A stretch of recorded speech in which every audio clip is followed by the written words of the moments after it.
ሃይ ጋይስ እንዴት ናችሁ? ሰላም ናችሁ አላችሁ? የቫይስ የዩቲዩብ ቤተሰቦች እንዴት ናችሁ? ደህና ናችሁ?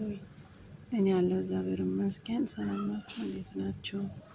ዛሬ ስለ ቤት አሰራርና ቤት ስንሰራ ስንት ብር ያስጨርሳል ምናምን የምለው ልንገራችሁና ያው ማለት እኔ በሰራሁበት ነው ማለት ነው። ቆይቻለሁ ግን ከሰራው ይሄ በፊት ነውና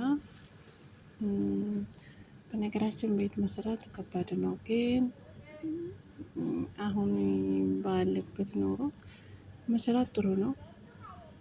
ቢከብድም ደግሞ ዞሮ ዞሮ ሀገራችን ስንገባ ቤት ያስፈልገናል። እና ስንት ብር ያስፈልጋል ምናምን የምትላችሁ ይሄ ግን ድሮ እየተሰራ ነው። አሁን ግን ገና ብዙም አልቀራም። እኔ ግን ጨርሻለሁ። ስጨርስም ደግሞ እነግራችኋለሁ። ብዙም እንትን አላልኩትም።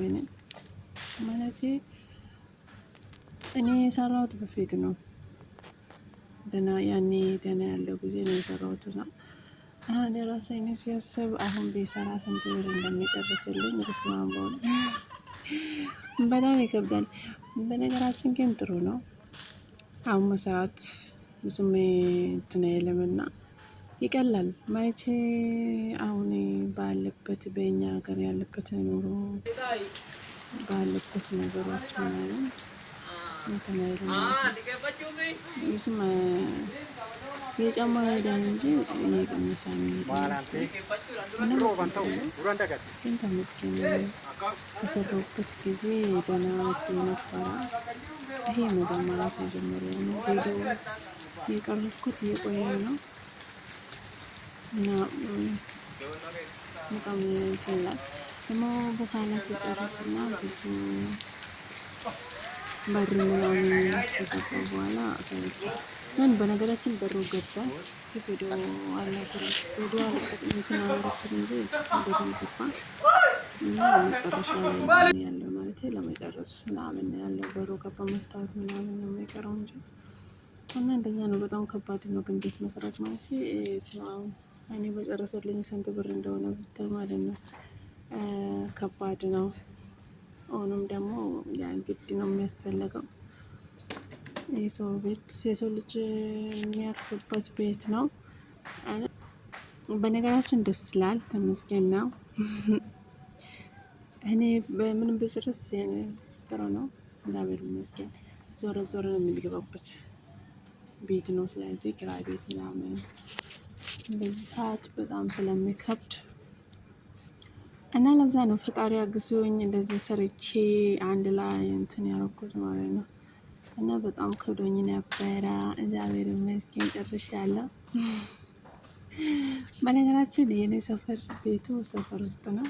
ሰፈር በሰፈር ነው ብታይ ማለት ነው። እና ምንም ቦታ የለም። በሰፈር ሰፈር ውስጥ ነው።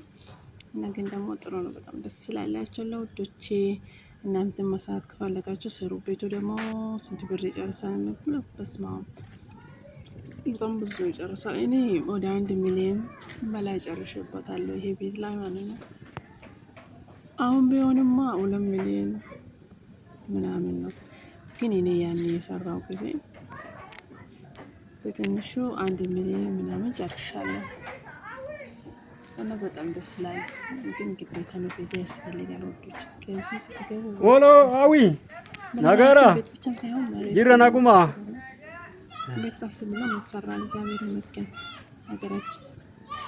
ሀገራችን የተቀመጣችሁ እና ትሰራላችሁ። ዋና ግን መሬት ይኖራችሁ ማለት ነው። መሬት ካለ የቤቱ ብዙ እንትን አይደለም። ሸራ ወጥሮ መቀመጥ ይቻላል። የሰው ልጅ ቤት ኪራይ ውስጥ እስከሚቀመጥ ማለት ነው። በነገራችን እኔ እግዚአብሔር ይመስገን እኛ ቤት ኪራይ ውስጥ አይደለም። ቤት ኪራይ አይደለም የኖረን።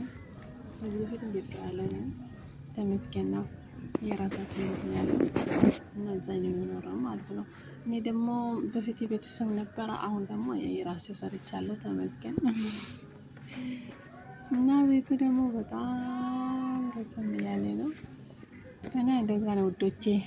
ስለዚህ ማለት ነው ቤት ስሩ እሺ ውዶቼ። ቤቱን በስሩ ቢያንስ መሬት ግዙ። መሬት ገዝታችሁ አሁን እኔ በፊት የገዛው መሬት ራሱ ይሄ መሬት በፊት ነው የገዛው። በፊት በገዛውበት ብር ለምሳሌ እኔ የገዛሁት በ400,000 ነው። ግን አሁን ደግሞ መስማ እኔ ቆይ አንድ መሬት አለች፣ አንድ ቦታ አለች። እሷ ራሷ ስንት ብር ብሎ እንትን እንደምል ብታያችሁ በስመ አብ። ባዶ መሬት ናት፣ ግን ምንም የለበትም ከላይ እና 1 ሚሊዮን ኖራ ጅርቱ ናገራ ምናምን ሲሉ በስመ አብ ነው ብዬ የማልኩት ውዶቼ። ለዚህ ቤት ስሩ፣ ሌላ ቤት ስሩ ውዶቼ ስትገቡ ማለት ነው።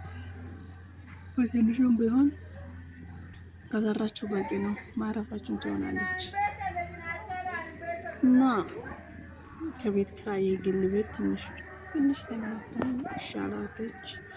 ስለዚህ ነው ውዶቼ እንደዚህ ነው። ሰብስክራይብ ላድርጉ።